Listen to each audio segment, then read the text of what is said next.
Je vais demander à Julie de venir. Vous vous rappelez qu'à chaque fin de prédication, je demande au moins à une personne de nous dire un tout petit peu ce qu'elle a expérimenté dans la souffrance. Et en parlant avec ma fille, eh bien, elle avait quelque chose à dire. Vas-y, Julie. Je te donne ça. Je t'enlève ça. Bonjour.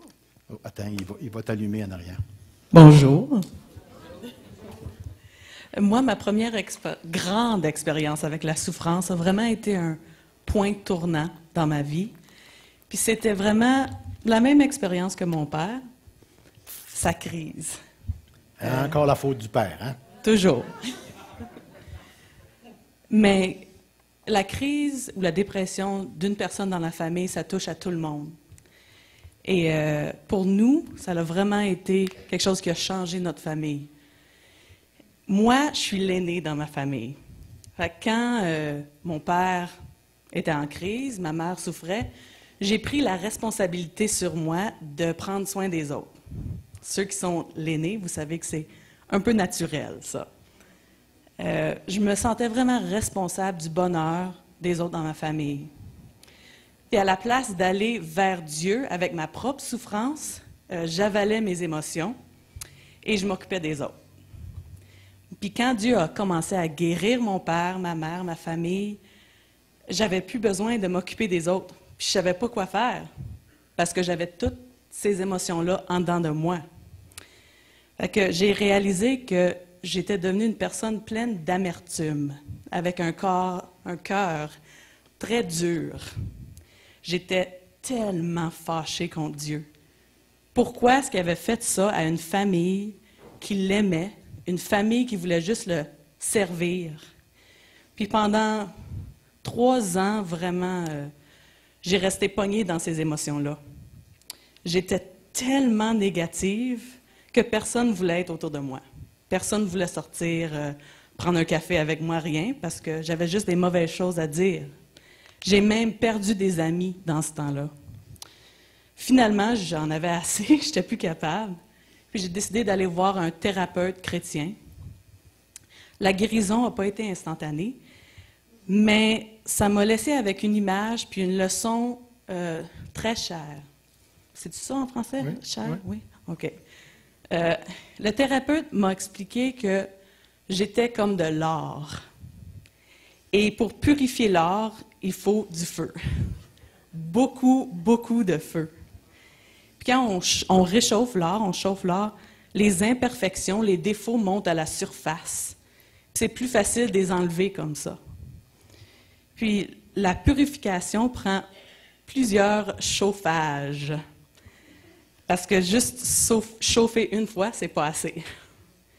Puis dans la vie, Dieu, des fois, il allume des feux pour que nos blessures, pour nos imperfections montent à la surface, pour que ce soit plus facile à les enlever. Quand ça monte, toutes sortes d'émotions sortent de nous. Souvent, pas des très positives.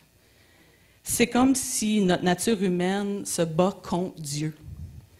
Mais quand on le laisse faire son travail, lui, il enlève un peu de nos imperfections, un peu de nos blessures, chaque fois.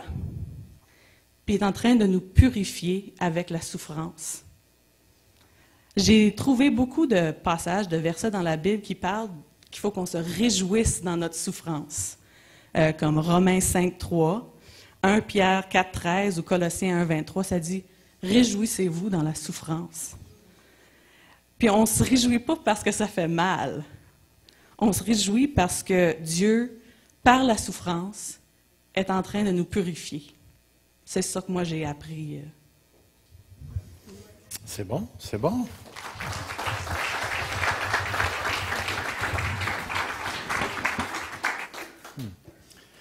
Une phrase qui a capté mon oreille en terminant. La nature humaine se bat pour résister à Dieu. Je peux confirmer, affirmer, déclarer cette phrase-là comme étant vraie dans la vie de plusieurs d'entre vous. Regardez bien, je vais le redire, dans la vie de plusieurs d'entre vous. je me surprends moi-même à me retrouver dans une position où ma première parole, c'est non, Seigneur. Après, je réalise. On souffre tous parce que nous appartenons à ceux qui se sont rebellés contre Dieu. S'il vous plaît, si quelqu'un souffre ce matin, partez pas d'ici en disant « je suis un damné ». Puis allez vous jeter en avant d'un train ou quelque chose comme ça. S'il vous plaît, faites pas ça. Attendez au moins les 3 autres messages. Pourquoi? Parce que le premier morceau de la souffrance, il est négatif. Et il ne peut pas être autrement.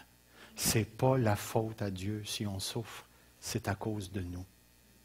Oui, mais moi, Adam, c'est pas... Tu es en Adam. Tu es dans la gang. Tu l'as démontré parce que tu as fait souffrir des gens toi-même.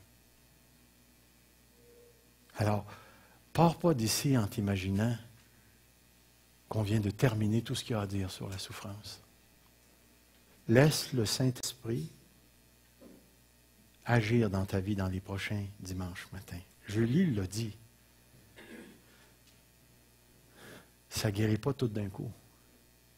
Dieu va chauffer l'or, ça sort un petit peu. Dieu va chauffer l'or, ça sort un petit peu plus. Dieu va chauffer l'or, ça sort un petit peu plus. C'est continuellement comme ça. Il y a une sanctification qui se fait. Ça ne veut pas dire qu'on va toujours souffrir, mais on fait partie de tous ceux qui souffrent. Quand tu te retrouveras tout à l'heure dans un salon de funéraire, ou tu te retrouveras à l'hôpital tout à l'heure, puis que la personne te dit « Pourquoi ça m'arrive? » Va pas lui dire parce qu'elle est damnée, ça ne l'aidera pas pantoute. Va surtout pas dire ça. Tu n'auras plus de chance de témoigner. Mais au moins, toi, comprends que même si elle ne comprend pas sa souffrance, elle fait partie de ceux qui l'ont engendrée. Elle fait partie de ceux qui l'ont engendrée, puisque nous étions tous des fils et des filles de la rébellion. Alors, premier pilier ce matin, c'est qu'on appartient à une race qui s'est rebellée contre Dieu. À cause de cette rébellion-là, nous avons été placés sous la condamnation et Dieu a maudit la création. Et l'homme, à cause de son rôle particulier de porte qui rouvre sur la terre et sur le ciel, a étendu son péché à toute la création. Vous allez comprendre tout à l'heure pourquoi Dieu est obligé de recréer une terre et des nouveaux cieux.